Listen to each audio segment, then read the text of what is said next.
folks, today I'm going all green-skinned and goblin-y as I take a look at the Winggit for Kings of War Vanguard and regular Kings of War from Mantic Games. Okay, so we're going to be looking today at the Goblin Winggit. Initially for Kings of War Vanguard, however, it made its way across into Kings of War proper, where it is the bane of everybody's life who isn't a goblin. On the back you can see this kit contains a Winggit and its card. As always, a Mantic point, very important, and a tray full of parts. So, resin construction comes with a wooden base and a flight stand to set on that base. We also have wings, body, tail fin,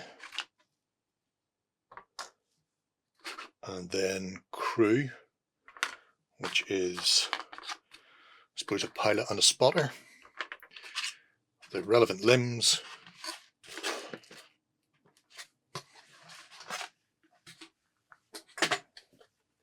and the card. We'll come back to that. So, no assembly instructions. It's one of the, I suppose you could say, failings of Mantic. They don't do assembly instructions. However, I'm not particularly worried about that. They are relatively easy to build. So, main body, piggy head, tail goes on the back, wings out to either side, and our pilot, one sits in front of the other, so he's got no legs, so he potentially then sits at the rear.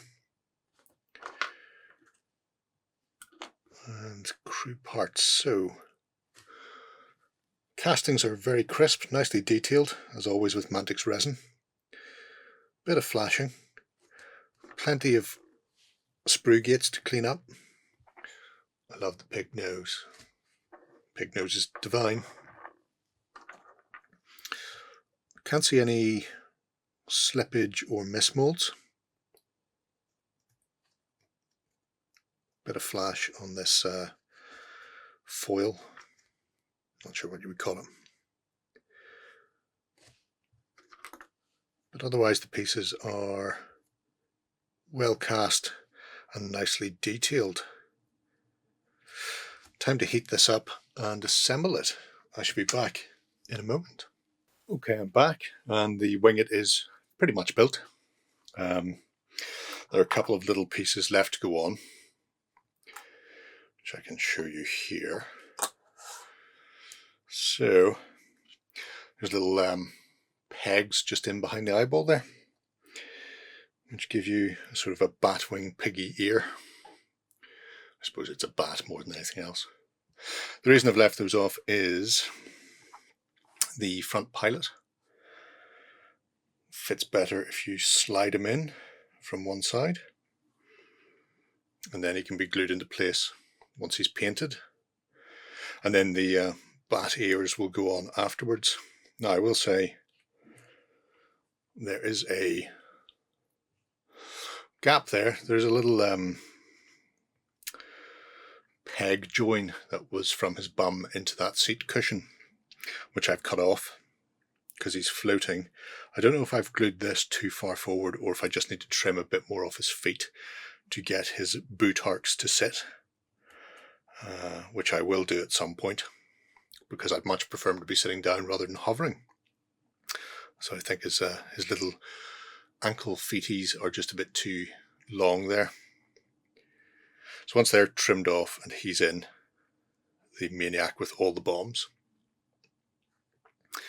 I'll be able to get round to painting it up then.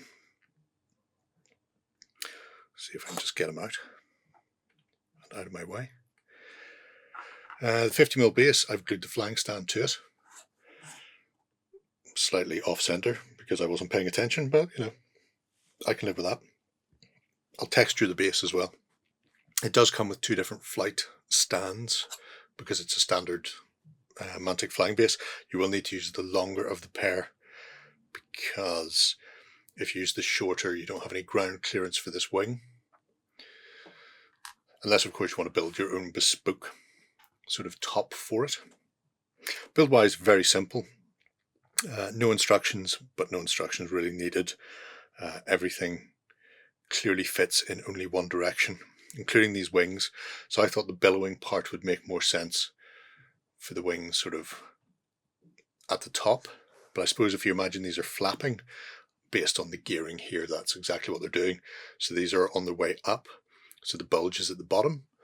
But really nice bit of kit. A few mold issues to clean up. You may be able to see just here at my thumb. There's a slight line there where there was a bit of slippage, which can just be carved down. Nothing major, nothing structural, and no air bubbles. Overall, a beautiful kit for a Goblin flying Winggit. Apart from using it in Vanguard with its stat card, it can also be used for a Goblin army in Kings of War, where it's particularly filthy, allowing it to spot for war machines, giving them a reroll. So yeah, really nice bit of kit from Mantic once again, and particularly wacky for all Goblin fans out there. I think most Vanguard players will pick one of these up. Any Goblin Kings of War player will definitely be getting one of these. And anybody who just wants to paint a weird wooden bat contraption should probably look into it as well. So there you have it. If you've ever wanted to take to the skies with the green skins, now you can. It's a terrific piece of kit, both model-wise and game-wise. It's particularly filthy if you plan on bringing a lot of artillery pieces to your Kings of War tabletop. Let me know what you think of the bat-winged flying machine, and I will see you in the comments. Take care. Go ahead and check out our other content on screen now. And while you're at it, why not hit subscribe and remember to ding our dong. Go on, you know you want to click it. Go on.